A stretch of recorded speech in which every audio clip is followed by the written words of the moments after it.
A fighting fury, we're from Tigerland.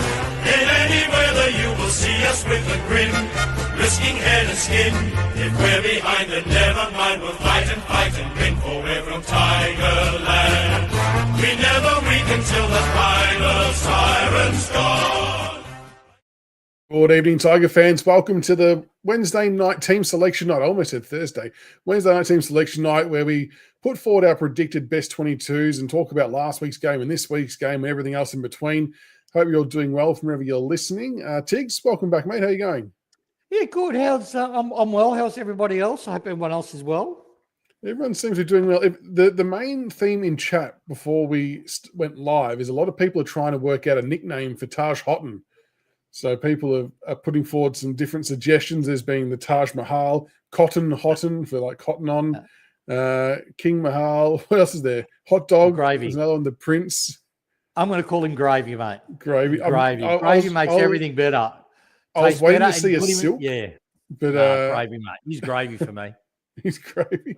Gee, I tell you what, there's going to be an unbelievable meltdown if he doesn't get picked this week, which I know we'll get to shortly. But it's time. It's time. We'll touch on that one after. But. If you look at our injury list now, we're having such a good run, and we'll like I think even last Wednesday, we're struggling to put names in because the depth, and now we've just the soldiers just fall away. So it's a perfect opportunity for them to get on board. Agree. No, definitely agree. Before we jump into the best 22 side of things, what were your quick thoughts on the game against the Cats last week? Yeah, look, I always forget the score, so I don't worry about the score. The first quarter, third and fourth, pass mark for me. And there's a reason for it. Yeah, we've got major problems with the forward line conversion. We've got major problems in how messy we are, but we know what those problems are. So I'm not going to rehash those.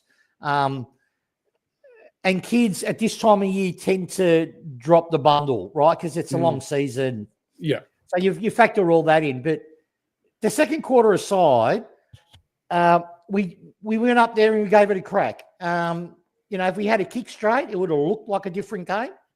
I think at the last two quarters, they only outscored us by a goal or so.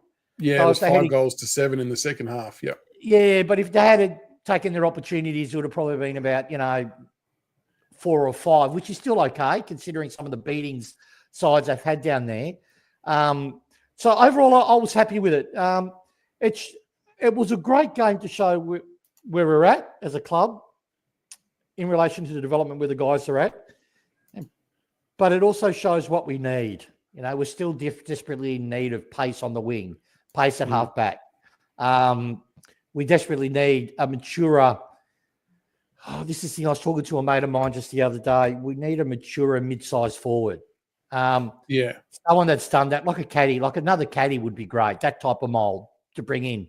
But in saying that, I wasn't that upset. The second quarter was probably the worst display of football we've done in a long while. We just got obliterated in every facet of the game. And to those, because I had a bit of feedback, some are misunderstanding that, thinking I'm a Uze hater. I'm not. He can't coach that. The coaches could do nothing in that second quarter. We just got bullied. The players just got bullied. They're a quality side. Yeah. Yeah. They showcased their class in that second quarter, that's for sure. They did. They really bullied us. But the way we responded in the third and the fourth was credit to the side.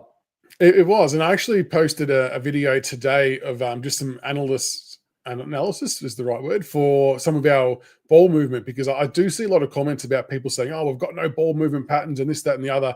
We do. We just aren't able to execute it for a long period of time because either teams are too good to set up or we aren't good enough to execute it all the time. But I show you 3 bits of play, and they were actually from early on the game where we went coast to coast a couple of times with really quick, sharp ball movement. And it looked good. And it's like, if that's what we can do in the future for longer periods of time, it's going to catch a lot of teams out and cause a lot of issues for opposition. So it's exciting when you see those bits of plays unfold. It's just, I suppose it's just buying our time until it can happen a bit more frequently.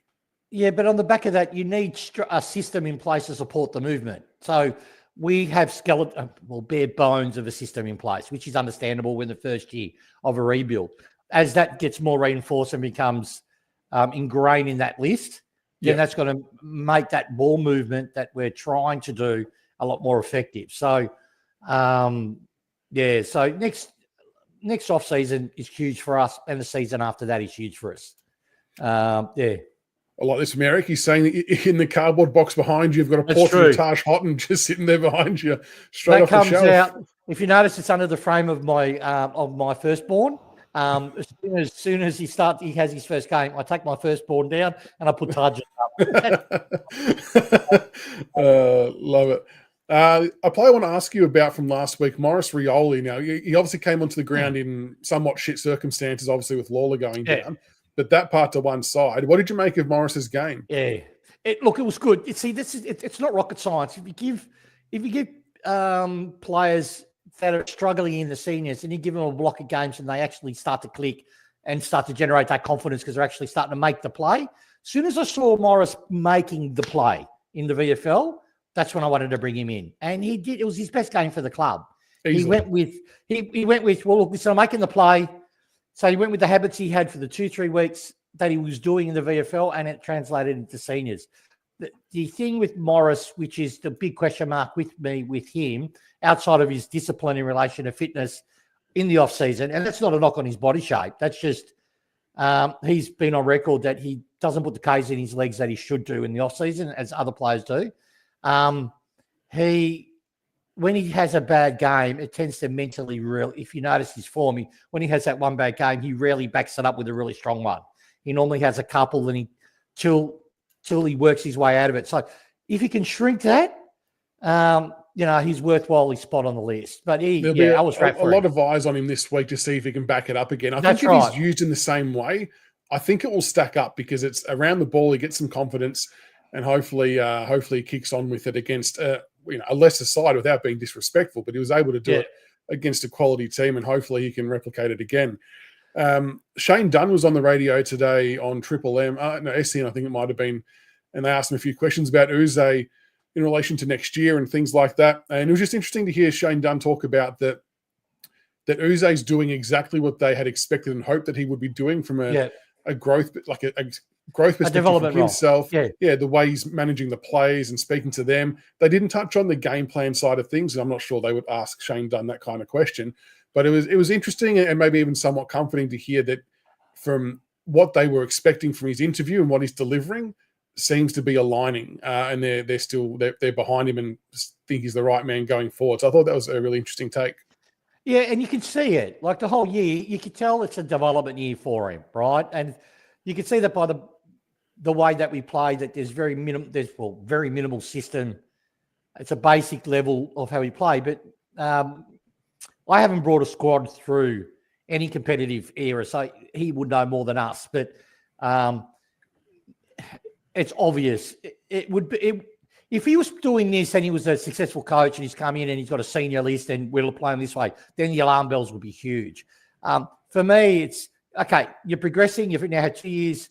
You've had the first year was a bit of just a write-off. So this is your real first year. Let's see how you go with your second. There should be a noticeable lift. Not saying we're making finals, but there should be a noticeable lift in this system of how we play.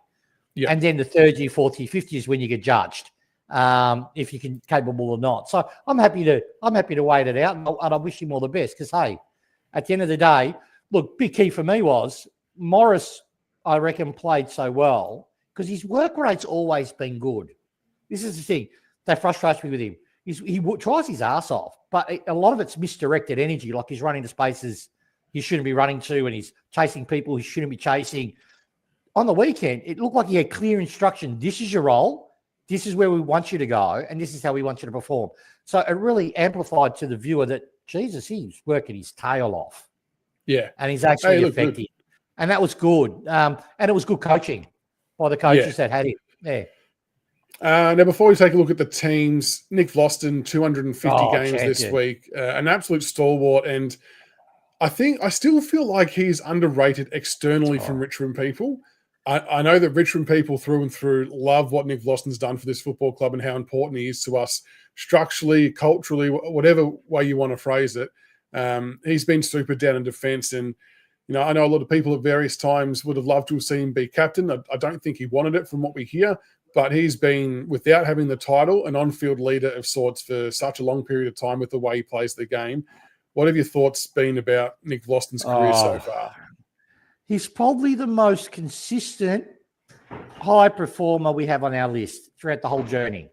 He's rarely had a bad game. He's rarely ever really been beaten. He might have the odd bad game in a year. He might have 2 or 3 at most bad games. And if you compare that as a measure to most players on any list, he's in the top, 2-3%.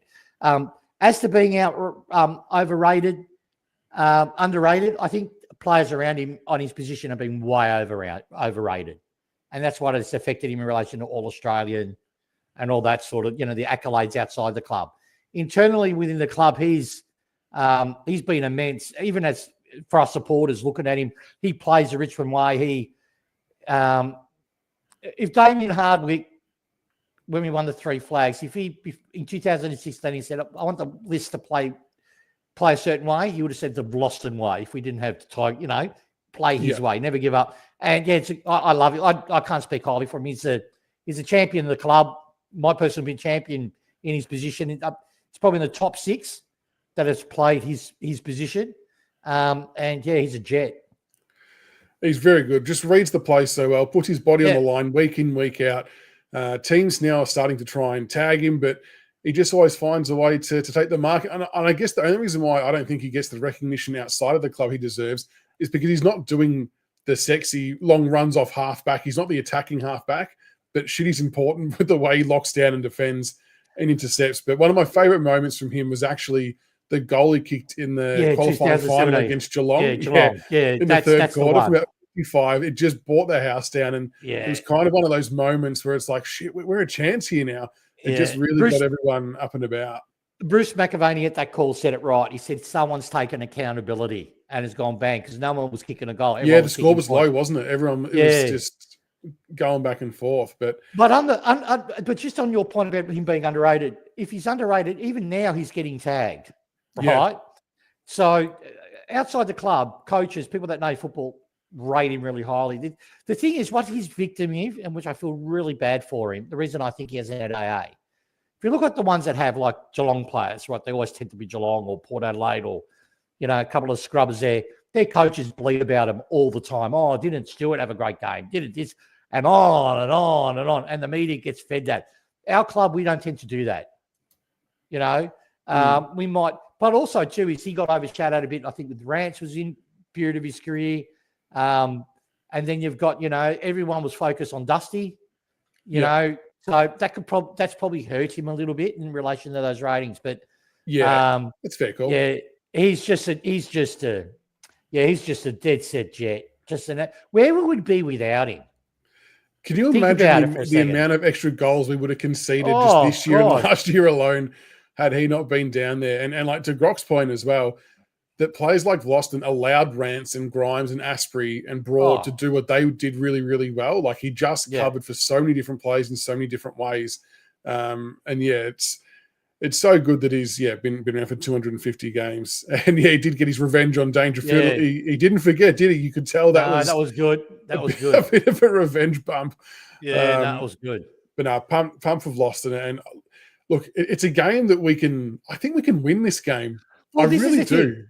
This is the thing. We've had, 4 weeks against the top sides, like back to back. Tough run. If Essendon doesn't bring any the level of pressure that we've been now had a month of, if they're down at that level, I really believe we will win.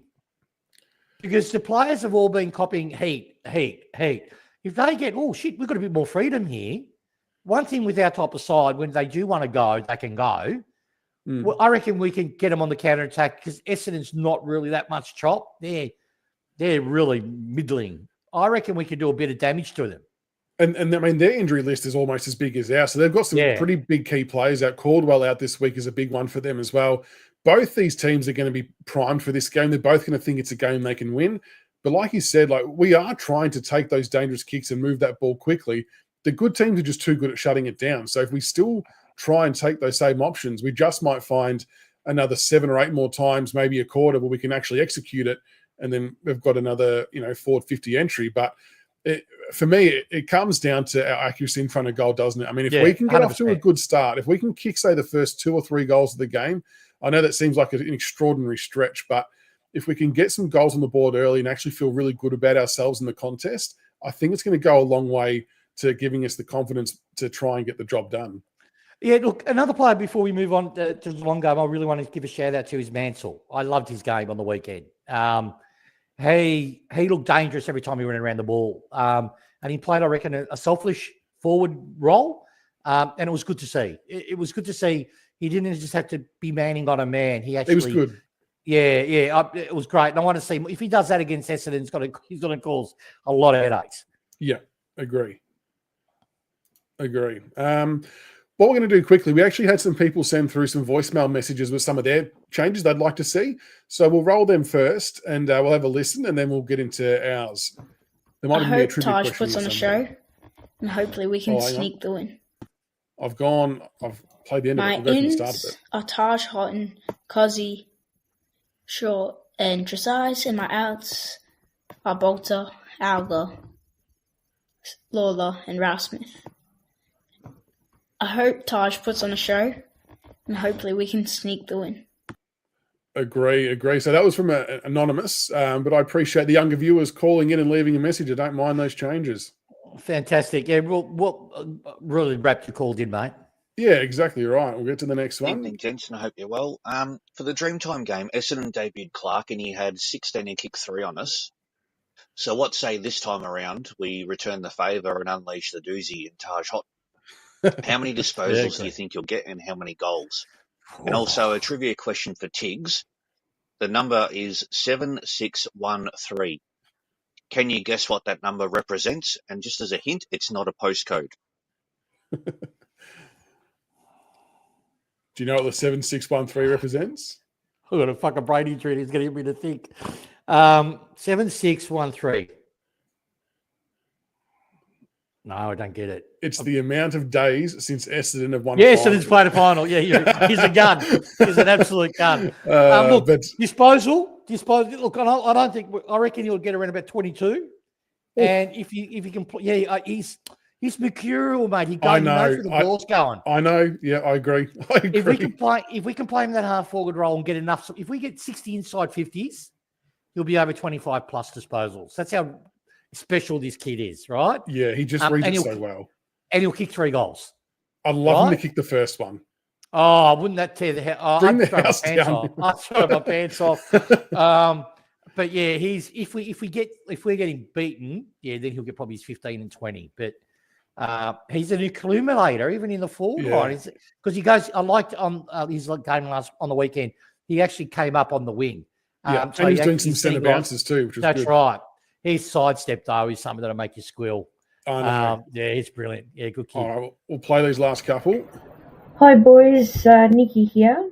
So my team for this week, given the injuries, the outs of Lawler, Elgar, Hugo, and Bolter for curfew, I am selecting Short, Cozzy, Houghton for his debut game.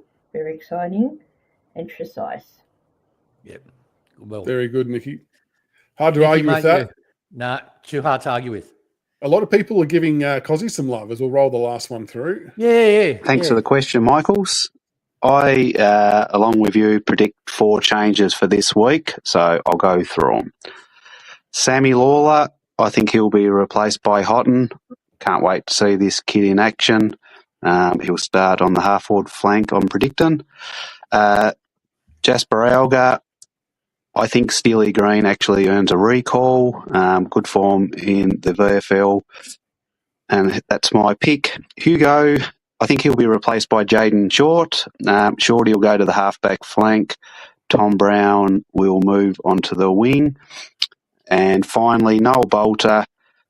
I've got a gut feeling on Cozzy, Kaziski over Tyler Young, just purely because I want Blight to stay down back. It's interesting. There seems to be a bit of a common theme throughout all the changes. A huge thanks to those who sent through a SpeakPipe voicemail message. We appreciate that. Always love having it come through from the listeners. There's some interesting selections, isn't there, this week, Tiggs? I'll I'll bring up your team first, assuming that I've got the order correct on my screen. I did. Hooray. So the outs obviously are all forced changes, and it kind of feels like that 4 is more than enough. Like, I don't know whether we'd want to cut much deeper than that, but the 4 forced changes, obviously the outs, we've got Bolter, Lawler, Ralph Smith, and Algar. Who have you gone for your ins for this week? Yeah, so with Bolter out, my sort of thinking is get Trainer back in the back line.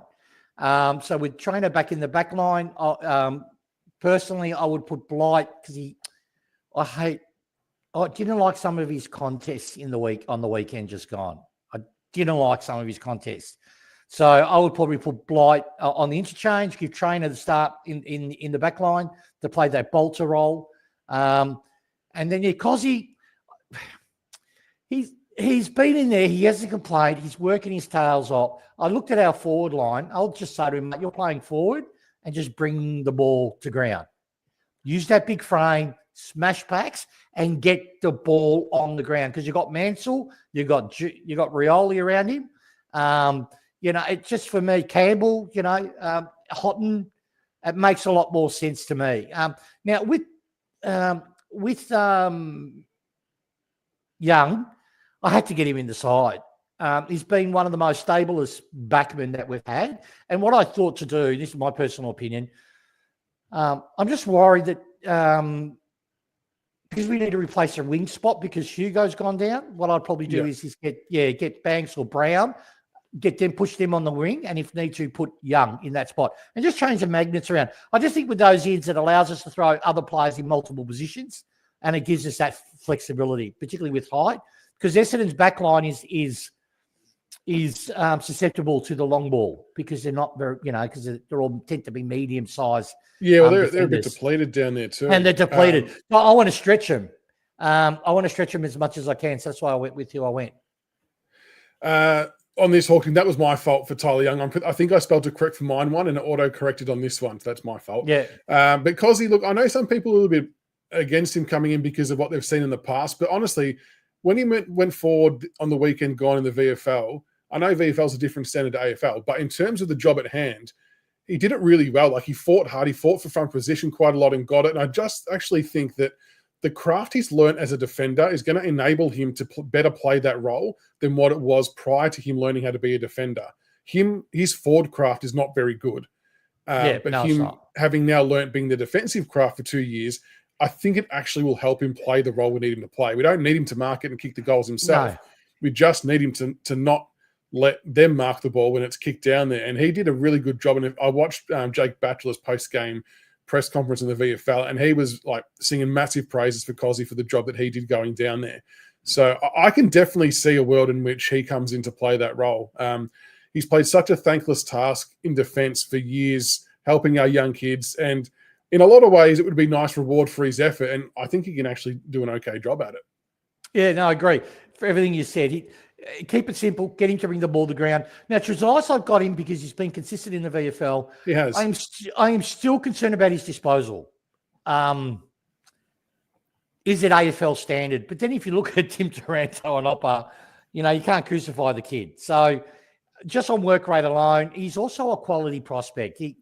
I reckon he's a player. He's a player. So let's get him in. It takes some relief. Like, I know people want to pillar me, think I'm an idiot, but I want to see now, because the season's obviously completely shot, and we're playing a team like Essendon, maybe give Taranto a bit of a rest from the centre square, put Trezise in there, move him somewhere else on the ground. Try something.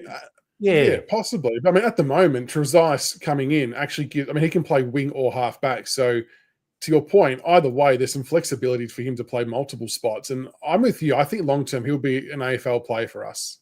Yeah, but I'm looking forward to either Brown or Banks pushing up the ground like they used to do as a junior and using their kicking, their football IQ, and actually start doing inside 50s. I think that's going to help in relation to the conversion as well. And I mean, I left Camden McIntosh's sub just as a guess, but is that who you would go for with sub? Or would you do something different? Camden, I love him. He's a champion of the club, and I mean that sincerely. But really, he's break glass in case of injury. Like, we know what he can give us. And will we win a game extra with him playing in the wing? Yes, we would. Right? I rate him, but because of his work rate. But we need to start growing our wingers and finding who can we have that's a replacement for Hugo. Hugo, I'm wrapped for him, but I don't know. I hope he this year, well, this offseason comes got a big one for him. But he's done some really good things this year, but he still has that limitation. Whereas I love his aggression, I love his work rate, I love how you can meters gained, he can do that, but his disposal can be a little bit. But most of the teams like that anyway. So, Camden for me. No, keep him as a sub. What about RFC's? No, I clicked on the wrong one. Jaden Short. Let you know another week in the tours. No, the reason why I'll tell you is I want him to have a good month in the VFL, like a good month, because he's come off a major injury. Let's give him a good run in his league to make sure he doesn't break down. That's for me, just for his own. Like we're always going to speak to Lawler. We'll speak about that, his injury, how unfortunate that was. Yeah. And I don't blame the conditioning staff for that. I seriously don't. Right. But yeah, with Short, because he's had consistent calf issues, he's had consistent lower leg issues. I reckon he needs a couple of weeks in the VFL further just to make sure he's 100% right. Because he's on a long-term contract. That's my opinion. I don't want him to break down again. No, that's fair enough. A few people are just commenting about Tyler Sonsie. They feel like he's lucky to still be in. But I think everyone agrees he's still got to stay in. It's a really interesting one because he had about 17 or 18 disposals again at 88%, which would be on the much higher end for anyone else in our team currently. I think what sticks in people's minds, though, is he sometimes isn't cracking as hard as what people would like to see. Do you share the same type of view? Yeah, look, listen, Hooley used to cop the same feedback, if you recall. Yeah, he did. He ducks his head. He doesn't go hitting hard enough. People don't understand what type of player Sonsie is. As a junior, he was a creator, right? So he would stay off the pack. He won't get sucked into the ball. He would stay off the pack to receive, and then he's a distributor. Then redistribute, use his kicking, his elite kicking. It can come off. That he doesn't want to go too hard into the contest, but he's hoping that we win the ball and then go on. He plays very similar to who's that bold dude? He's old at Collingwood. I hate him. I see his face. Side bottom. Side bottom. Is that type of player in relation to how does he crack? He doesn't crack into contests. He's a seagull. But you need a seagull. You can't have that many seagulls, right? Doesn't make him a coward. It just the problem with Sonsie, which I'm finding, he has no pace, right? So where Hooley had that pace. But one thing he does have, he has a beautiful kicking traffic, right? But I still believe we're playing him off position. He's high half forward. Sometimes feeds himself up on the wing. It's killing me. It's going to be fascinating. I mean, we're obviously assuming that Hotton's coming in, but I sort of envisage Hotton playing that role better than Sonsie because Hotton's a natural at that role. So it's going to be interesting to see where Sonsie fits in because Seth Campbell and Hotton, Rioli Jr., they're all going to be kind of in that same area, playing half forward, pushing up the ground and doing things like that. But you know what? I love his skill level, though.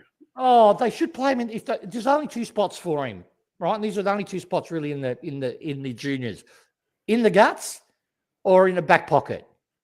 That's it, right?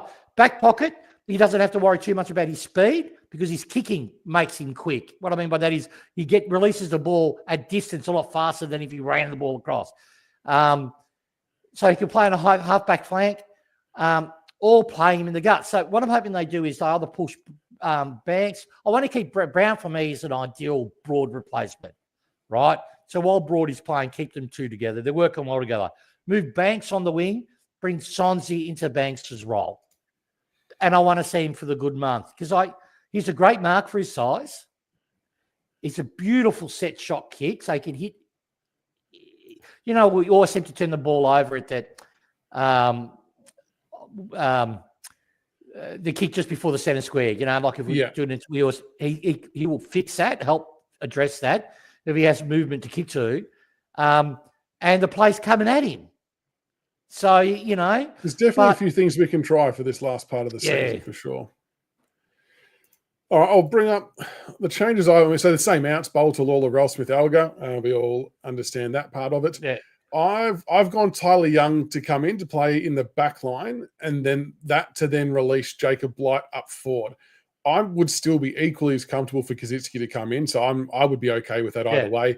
I've just been super impressed with Tyler Young this last month in the VFL. His marking game, the confidence, his confidence to mark and go for a run to get the ball moving was quite exciting on the weekend. His spoiling's been very timely. I think he's definitely ready for AFL level again. And it just comes down to, will we get more from Jacob Blight playing forward or Kazitsky? For me, it's a little bit of a flip of a coin, but whatever happens, happens. I've got Jaden Short coming in, but I've got Tom Brown going to centre half forward. This is makeshift in this interim period while we're missing a chunk of our forward line. So I don't think this is a permanent move. But I think Brown, could be that hybrid centre half forward link up play between the arcs. He's got a booming kick. He's a lovely shot for goal. The reason why I've got Short there is because in the VFL, he played on the half-back line. So my thinking is, if the AFL coaches thought that he was going to come back in and play a different position, i.e. half forward or wing, then he would have played that at the VFL level to get acclimatized to it. So the fact that he didn't suggests to me that they're going to do something different, and they just can't move Sam Banks. It would be an unmitigated disaster if they move Sam Banks. But Tom Brown, I'm not adverse to him playing as a forward and mixing it up a bit for him because he can show something else there. James Trezise in for Hugo Ralsmith. I think Trezise has had a wonderful month, like you said, Tiggs. I'm fully with you on this. I think he's going to be an AFL player for the future for sure. Yeah. It's just, I think for him, it's just been trying to wait for the opportunity to get back into the spot because the backline's been so settled and whatnot. So now he gets his chance. And Taj Houghton in. I mean, I'd love to start him on the ground. And maybe he could. There could be some chopping and changing there. But I will be gobsmacked if Taj Houghton is not playing this week. It would be, unless he's sore or he didn't pull up well, that would be the only reasoning I would accept as to why he's not playing. Assuming he's ticked every other metric in terms of his GPS numbers and all that kind of stuff from recovery. But he is quite clearly a class above VFL level. And I'm very much like you and everyone else in chat. I'm super excited to see what he is going to bring to the AFL side. Just his footy IQ, his work between the arcs, his ability to actually hit a leading target, which is something we don't have much of. And that's why I don't mind Tom Brown there too, because I think he can add to that and hit a leading target if he's not kicking it himself. But yeah, I'm pumped to see Taj play, and I'll be shocked if we aren't seeing him calling his home tomorrow to tell him he's debuting. Yeah, no, look, that's probably the side that will come in because it's the safer choice. You know, you're bringing dependables in. It's just my only thinking is what I mentioned with Short to give him and give Cozzy a bit of. It makes sense. It's a valid point you make though. So I can see falling either way, to be honest. But one thing that'll make me fair income spew if they make Cotton a sub. I will freaking lose it. I would. There will be a riot at Punt Road if they make Houghton sub. That's the nightmare scenario if they make Houghton a sub. But or if they don't pick him at all. Let's go the other way. What if they pick Houghton and start him in the middle? Imagine how ballsy that would be. I don't think they will, but no, because they haven't done anything with the Jack Hopper Taranto. No, I know. Yeah, it would be nice. It's a bit of a pipe dream, that one. I was sort of thinking, or they've just got to train the two. Like, I think we've really been basic in a lot of areas. So that might come next off season. There's a reason why we're keeping those two playing, because they might have coaches do what coaches do, and it might work out a system with those two mids. One's more offensive, one's more defensive, and they can work off each other, and it improves the dynamic next year. But they've got to start looking. Hopefully, they're looking to next year now in the people that they pick this year. Yeah. And look, Swansea's contract's up till so. We've got to have that. When people say get rid of him, we need to make 100% sure the coaches do when they've made that decision. And if they decide no, he's not going to make it, then drop him and get another kid in. But if there's a chance that he can show his wares and he's worth one more year, then keep him in the side. A la Dow. You know what I mean? Yeah. We gave Dow that opportunity. So, yeah. Mason, there's no official word on Taj just yet. Where this is just our predicted teams. Yeah. I'd honestly be shocked if he doesn't play. Oh, if you I just thought his go fitness off, was if all you, right. I mean, worst case, you sub him during the last quarter if he's burning out by the last quarter. But yeah, I thought no, he got his through fitness the last couple of games is all fine. right. Yeah, if you judge just on quality, like who were the best 5 players in VFL since Taj has been in, he's been in there every single time. So Yeah. his form warrants it, not his draft pick where he got picked. His form warrants it. So that's why I'll be gobsmacked if we don't get him in. Yeah, it could only be a fitness thing. That's the only thing. The only thing keeping him out is literally that. It has to. They're not going by form. So, JD, look, I can understand why some people don't want Blight forward, but we don't have many other options. It's Blight or Kaczynski. So we've got to flip a coin and see what happens there. And we don't. I think people. I'm not saying you are. I'm just saying I've seen other people get caught up in. But if Kaczynski or Blight's forward, they're not going to be able to kick the goals that the forwards would usually kick. I don't think it matters. We don't need Blight or Kaczynski to kick the goals. We just need Blight or Kaczynski to make sure the other Essendon don't mark it, essentially, and let Morris, Mansell, Seth and co do their thing and just provide a strong contest. And I think both of those players can definitely do that. So, I don't think we can go wrong either way with those two. And it's just a makeshift, isn't it, Tiggs? Like, once we get Lynch back, he'll obviously slot back in. Yeah. Speaking of Lynch, it was interesting, Shane Dunn, to hear him today saying that he would be shocked if Lynch wasn't in Richmond colours next year. So, that's nice to hear as well. Definitely not. No, if Taj is sub, we will flip our collective shit. Sub him off, fair enough. You can sub him off if he's cooked in the third quarter or the fourth quarter. Do not start him as sub. It will be... Look, I'll tell you something. If they start him as sub, turn your social media comments off, Richmond, is all my advice would be. Even in the darkest period at the club, I've never, ever thrown feces at the Richmond coaching box. If they put Taj Houghton as a sub, that's what will be happening. I've got agents at the ground. I can't be there. That will work through me and make sure that happens. No, they better either don't pick him, but don't sub him. You know what I mean? That'd kill me. Taj's debut will top Polos. Heard it here first, Stuart. That was against Essendon too. That was against Essendon as well, wasn't it? That was a great game from Dean Polo on debut. Didn't he look like a gun, right? I remember Big Footy. Oh, wow. He got a 250 player. And then I think the week after that, he carried some of that form across and then he couldn't hit a target the rest of his career. Poor guy. But look, he did more than most of us did. He wore the yellow and black. Yeah. No, good on him. Right. Exactly right. What do you think about, what have I done here? The forward line, how it's a bit more makeshift at the moment because of Lynch being out and things like that. Did you see enough last week to suggest that we're maybe adjusting a bit more to lowering our eyes, or was there still not enough there to say that we're trying to do it, or where? I saw flashes of it. But not enough for a consistent period enough to go, okay, we're changing the method, the way that we're going forward. Look, I don't want to I know I'm pretty harsh on Chris Newman. It's funny enough, he was one of my favourite players. But, he's not in my mind, our forwards look aimless. You know what? Ask me that question in 4 weeks' time. Let's get a block of it, and then you'll know if it really is something that's been worked into the group. Yeah, I hope it does work. And what makes this game really interesting for us is the Essendon backline's copped a fair battering. So there's no Mackay. There's someone else who's out there. They're not at full strength down back. And in a lot of ways, it's kind of adds a bit more frustration to Lynch being out. But it also may mean that they might not be able to zone off and get a hold of our younger forwards as easily as Geelong are premiership standard elite defenders, right? So you kind of expect them to be able to handle that pretty easily. But we might not have the same type of struggles against Essendon. And that's why I think that we are maybe a chance to kick a score, because that's what we've struggled with this last month, is kicking a score ourselves is the hard part, but we might actually have half a chance this week. Well, what I liked last week, our defensive efforts, even though we got smashed, but most of that damage was in the second quarter, right? So if we can maintain, this is all we need to do if we can play 4 quarters. But that's assuming that Essendon plays 4 quarters, in which they don't normally do. So really it's going to come which side maximises their opportunity when the other side is down. So if Essendon has a shit second quarter and we have a great second quarter, that could be the game. And then, so really, if you look at their list, Essendon, their speed in the midfield, they don't have it.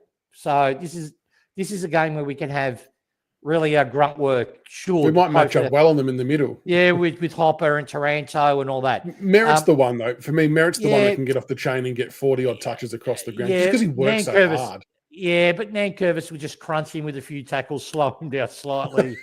I love what he did to Zacharakis in the Dreamtime game, where he broke his collarbone. Not that I love violence, but the way he did it was sensational. But we got, this is a game that we should beat because across all their lines, they don't screen quality to me compared to ours, even though ours is a lot longer. So I see us. Yeah, if we maximise our opportunities, we'll win this game. I'm going to tip this anyway. It's kicking goals earlier. I like this call from Nicky. Jonty to kick 5. I mean, I was wrapped for him that he kicked a goal late in the game last week. If he can hit the scoreboard early this week, we talk about things that might ignite the team.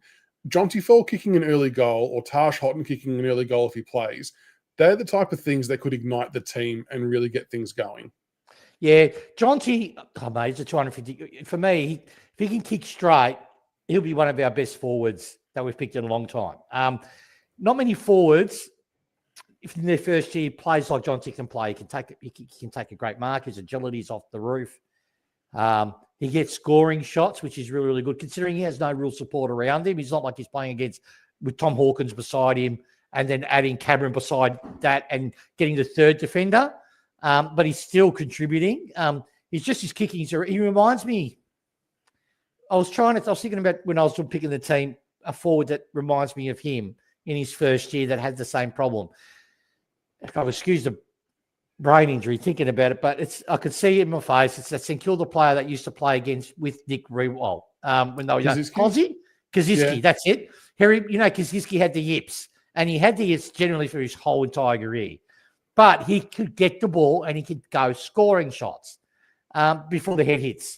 Really fucked him around. Yeah, so it did. Sorry, it really stuffed him. I didn't mean that just came out. So he reminds me of him. He's a high ceiling talent. Yeah. High ceiling talent. And look, I know there's obviously a lot of questions about his goal kicking. It's definitely just a confidence thing, right? Oh, it is. It's just little gremlins in his head. He's got the ball.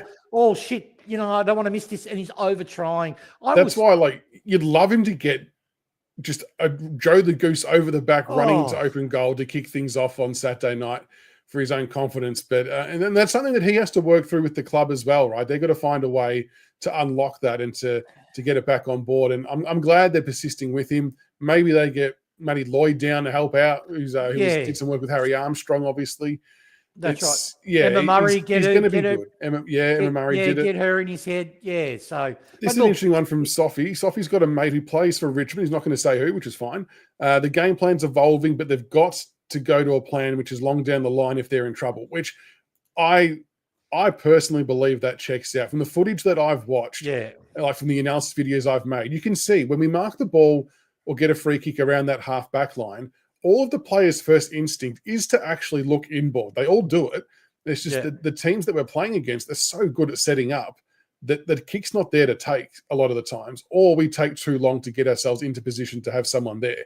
They are looking, but it's just not on. So the down the line kick, I don't want people to confuse the long down the line being our main game plan, because it's not. It's a lot of it's because it's forced by the other team. And you kind of have to do that rather than kick to a very, very dangerous spot that is probably not going to come off. So and that's it'll evolve. It'll get there. It'll get there. Yeah, and that screens the fact that we've got a really bare bones game plan, right? Yeah. The thing is with Hardwick, when he evolved our style, we rarely kicked long down the line. If we had teams, we would either do really short kicks and force them up to try to press, and then so we had systems to do. But again, we've got to train that with the playing group. So I'm not too worried about where. Like I sort of always said, I'm not too worried that we don't have a game plan that's recognisable. We have a method that's recognisable, but not a game plan. But that will come. Who do you think plays on Peter Wright this week? Who would you give the task of playing on 2 metre Peter? Is it Ben Miller, or is it, we're going to have, if we assume that either Blight, Young, or someone else is playing in defence? Is it someone else? I wish I could have said Gipkus, right? Because it was so good seeing him on the weekend. How good it was nice to see him out there. It was. Yeah, it was so good to see him there. Personally, what I would do, I'd put Miller on him, and then if we've got Traynor playing in the back line, which I hope we do, they double team him. So Traynor for the intercept, and he's got the lead, and Miller just to keep body him out, keep him accountable. Miller's his shadow all the way through. The only reason he's a danger for us is we always get pinged for arm chops, even though the opposition even though the opposition can arm chop the shit out of us and it's play on. As soon as we touch, it's a free kick. Well, that's Nate Caddy's the other key forward for Essendon. He's going to be a star, Nate Caddy. I really like what he's about. I was feeling you to pick him up. I was hoping to get him, but yeah. So we're going to have to make sure we curtail him as well. But I truly do think, I said on Monday night that I'll be more disappointed I will be very disappointed if we lose this game by similar margins to that we've lost the last few weeks. I don't mind if we lose, as long as we need to be right in this to our eyeballs for it to be, okay, we are still tracking okay. And it was just the fact that we were playing 3 of the top 4 sides in the last month that is why those results were what they were, which I think makes sense. But I want that to be validated this week by having a really close game, if not winning it. I'm with you. If we get done by 10 goals against Essendon, then a lot of the players are checked out. That's what it tells me. A lot of the players are checked out, but hopefully that's not the case. We've got quality in that side. Yeah, that Softy, that exactly. I'll read this out. So Softy's backed up and said that he's also said, as in the player who he knows, the biggest problem we're facing at the moment is our player placements. When they look at the players, aren't in the positions they should be yet, and that's experience. And it stands out like dog's ball. So it makes complete sense. Honestly, it does. And that's why the same issue in 2016, because some players are ahead. That's why Shane Edwards was about 2 years ahead of where other players were. Then once they got into the positions they were meant to be in, all of his handballs were hitting targets and he looked like a genius. Well, he was a genius. So it makes sense. It makes sense. Yeah, but that's why coaches get paid. That's what coaching's about. Teach it, 100%. To teach 100%. It. So, and it will come. It will come. I'm sure it will. Look, Campbell Gray, I don't think they'll risk bringing him straight back into the AFL side this week. I can understand the sentiment, Brandon, for sure, because he was playing really well. After what's transpired with the Lawler stuff and everything like that, I assume that he will do some VFL time. But again, he'll be another one similar to Tyler Young, fighting for a spot and can all conceivably play at AFL level. So in a lot of ways, it's a good problem to have. But yeah, it sucks for them as individuals, I guess, if they're not making it, but good from the club's perspective. One of the reasons I brought Young in the side was because I had Caddy in mind. He's a stopper, Young, and Young's got the speed to go with Caddy. He's taller than Caddy. He's a big enough body so Caddy can't push off him. So I reckon he's the perfect. That's a fair point. So we have Young to take out their number 2 weapon. We have Miller and we have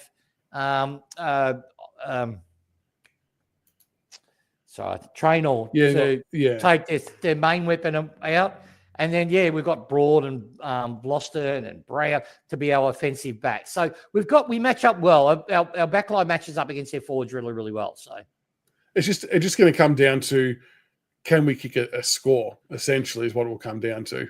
Yeah, and we'll find out. Look, if this is a perfect game for our midfields to start running in and scoring goals. Yeah, I could see Prestia kicking 2 to 3 goals in this game. And we need, with how we're not going to need inexperienced our forward and how the delivery's not great to our forwards, we do need the midfield to step up and chip in with some goals to get things moving. And we've talked about a few times that a thing I'd love for us to tick off at some point this year is to kick 100 points in a game. And weather permitting, this feels like a game that maybe we can get close-ish. I think the forward line might halt us a little bit. But, we've been kicking sort of 30, 40 points, 50 points. I'd love to get us into the 80s and 90s pluses. Yeah.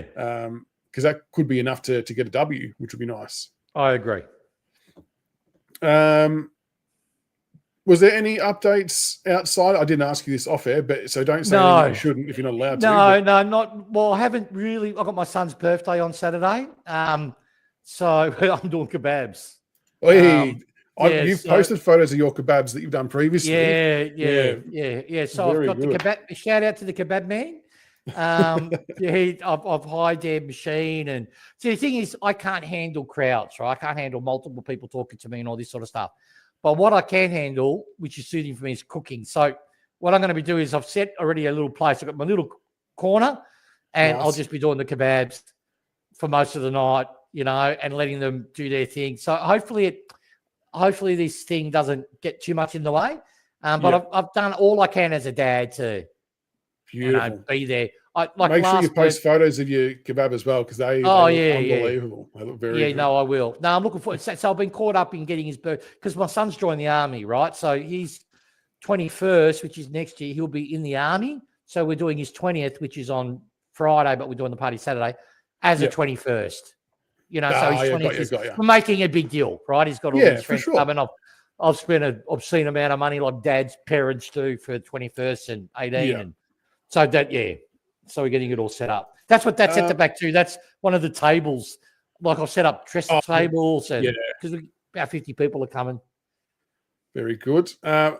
Pete's got a question about I mean, I think it's very early to say that Smiley's a bust, but have you got any concerns around Smiley with how he's tracking, the fitness? No. Anything like that? No. What are your vibes on Josh Smiley? I think we'll see him play AFL by year's end. Yeah, no disrespect. No, I'm not disrespecting you, Peter. Every opinion's valid. But that's sort of like the mindset is Lawler a dud now, because he's done the injury twice off the bone, and now this is on. No, it's not. Smiley's changed his whole entire. If you look at Smiley, his whole body's changed, and he's also come off a serious injury, and we're managing it. That's why I got annoyed when people say, "Oh, the club fucked up by getting Lawler in." See, I'm doing really well not saying Law, right? Lawler. I got paused. Lawler. Lawler in, and then it was just bad luck. He was prepared. He was, they really were cautious with him. And they've been the same cautious with Smiley. You'll see. Pete, you know what we'll do, mate? Hopefully my brain fixes itself and I can go to games next year. And on his debut, mate, you and me, be at the G, I'll be at the G, and I'll buy, whoever wins in his performance buys the person a beer. I'm happy, or whatever you drink, because I know I'll be drinking. Yeah, no, I've got full confidence. He's our Bontempelli Cripps. He's our high IQ, but big lad that can actually keep his hands free and extract the ball, can play forward, can play wing. He's just got to work his body out. He's a man child. Like, essentially, he's just got to adjust to the body and get himself right. I still think we'll see him play an AFL game or two by year's end. I think what they say is 2 weeks away or 2.5 weeks away. He'll do some VFL for sure. Yeah. What's actually somewhat exciting though is that we're getting obviously Armstrong back this week in the VFL. We've also got Gibcus in his second game back, and then you've got McKelty will be back sometime soon. Campbell Gray's back. Smiley will be back. I mean, our VFL team, as it heads toward a potential final series, is going to be quite exciting to watch. There's going to be some talented kids running around in there. Oh, and what's great, next year when they have another full preseason in them, most of them will be all starting 22. Could you imagine when we have all of them on the park together? It's going to be Brisbane. And look, guys, look at the most important thing. We're not Carlton. We're not Carlton. That's how good is it? Like I was speaking to Malcolm today, he's saying, you're not Carlton. And I said, how good's that? He's right. And it makes everything better. Our coach is not getting depth threats. We haven't got potatoes. That's bad, isn't it? Like, I know we like to poke fun at Carlton and whatnot, but that's a bridge too far. You can't be doing that. It's a Lygon Street, mafioso mentality. You've got also, the tobacco wars that they're heavily involved in. And then you've got, oh God, I can't even do a proper insult probably because of this bloody thing. I've lost my tangent. But we're not Carlton. Jesus. It's pretty bad. And they're potatoes they've signed for 17 years. They've got potatoes that are too scared to get the ball and laugh with the oppo. Oh, it's just brilliant. Just as a random question for everybody, you as well, T, because CB has mentioned this. At the time when we were talking about it, we weren't quite sure where the Tom Lynch thing was landing in terms of next year. Yeah. If, hypothetically speaking, Tom Lynch was wanting to hang up the boots, which is fine, that could happen, would you entertain, and would everyone in chat entertain the possibility of a Harry Mackay for a couple of years if he was gettable at the right price to fill the gap until the younger kids catch up. No, I'll hang myself in the garage right before that happens. No, that is as simple as no. No, thank you. Kerner, can we interest you in Kerner? No. There's better players, but if we just want to get a mature, get a soldier, get an experienced player in that. That's why the Nankervis caddy 2 picks, particularly, was astute drafting. I trust Blair to pick the right type of character, but the type of mold of player we want. A Kerner and Mackay's not it. They're going to come in thinking they're the top tier on the list, and no. And they also haven't proven that they can train and bring others with them. Right? Yeah, it's interesting because, like we've sort of spoken about, we've got the cash and we do need to plug some gaps age-wise, don't we? Whether it's a midfielder or I think defensemen may be okay. It's probably more forwards and midfielders that are upgrades on other players. I'd go to GWS. He's nearly towards the end of his career, but Toby Green. That type of player. Someone that you can tell he brings people on. That's why Parker to North Melbourne I never shitted on, right? Yeah. But with Green, he's a couple of layers above, right? He still plays really good football. And yeah, it's going to be impossible to prime out. But I would offer him $1 million a year. While we've got all this, just come, because you imagine the experience our players would get having him in our forward line. Yeah, it'd be nice just to add a sprinkle of extra talent on different. I think the forward line's where it's at, though, isn't it? I mean, that's where it is. Yeah, that's where it is. 100%. Who is the other Josh Caddy type out there? Like, I don't really know of a player in that gettable age bracket that's that Josh Caddy-ish type player. I know we're looking for an intelligent midfielder, right? Well, we mentioned that within our 22 to 26 age bracket. I know that for a fact. But I'll ask, and I know that the wings are concerned in the forward line, that area. So basically, center of the ground forward is what we're looking to plug that gap. Yeah. Not this week, obviously, because I've got more things on. Probably not next week, but the weekend after, I should start to. I'll start to focus on it again, and then I'll come back with a bit of news from what I hear. No, that sounds good. I'll trawl through the free agency list and see what names are there as well that might be of interest. But no, all I know is that we won't be sitting there on our hands though. We'll be definitely trying to do something. And I will be surprised if it's not a free agent. We actually go to trade. We actually trade for a player that's a start in 22. That's the feeling I've got. And I mentioned in the off season with our first rounders this year, but we also can trade our future first and the future first after that. So don't be surprised if that's what we do. We go and target a ready-made, someone that can slot in, contribute straight away, and bring the kids up along with them. That's what we'll be going for. There'll be none of this speculative picks. Yeah. I'm with you, Widescreen. Let's get the Bont in. Oh, you can say Tiger. How good would that be? Play with your childhood club before you finish up. Get Bont and then for steak nights. We'll get that. We'll get the Frio. See again, this bloody brain. I can see Nat Fife. He was Nat Fife. That's a Richmond supporter. Yeah, we'll get Nat Fife in too. Bring them all in. Mate. That Nat Fife one pisses me off to no end. That he did everything he could to put himself in this eyesight of the Richmond recruiters. But no, he's too skinny. Sorry. Yeah. But the argument will be that would he have been the same Nat Fife if he was with us? We'll never know. But let's get them all back. But thank you for your time tonight, Tiggs. I appreciate your thoughts on the best 22 and whatnot. Thank you to everybody for tuning in chat and getting all your comments in. Thank you to those who put through messages on SpeakPipe. Make sure you keep an eye on that as well, folks. I'm always trying to find different ways to have the audience engaged and involved. And SpeakPipe, I think, is a really good way because I can understand and appreciate that not everyone wants to put their face to a comment or on a video or anything like that, which is fine. But the SpeakPipe voicemail, you can literally just use it as a phone voicemail message. You can do it anytime after a game. If you've got some thoughts, you can leave a SpeakPipe. If you want to do it about trades or Nick Vlastuin's 250th, whatever it might be, keep an eye out for the link and feel free to shoot us through voicemails that we can pop into videos and answer questions. You should have the number. You should have the number on the screen. It's a link. I don't think they're clickable on these screens, but I'll keep putting it out on Twitter and whatnot. But gotcha. make sure you leave us voicemail messages. We appreciate everyone who did so tonight. Have a wonderful night, and we've got behind frenemy lines tomorrow night with the Bombers, so that'll be interesting to see how we go there. And obviously we've got the big game on Saturday night. So thank you again, Tiggs. Thanks to everybody else in chat. And until next week, go Tigers. Thank you, Mother, for the rabbits.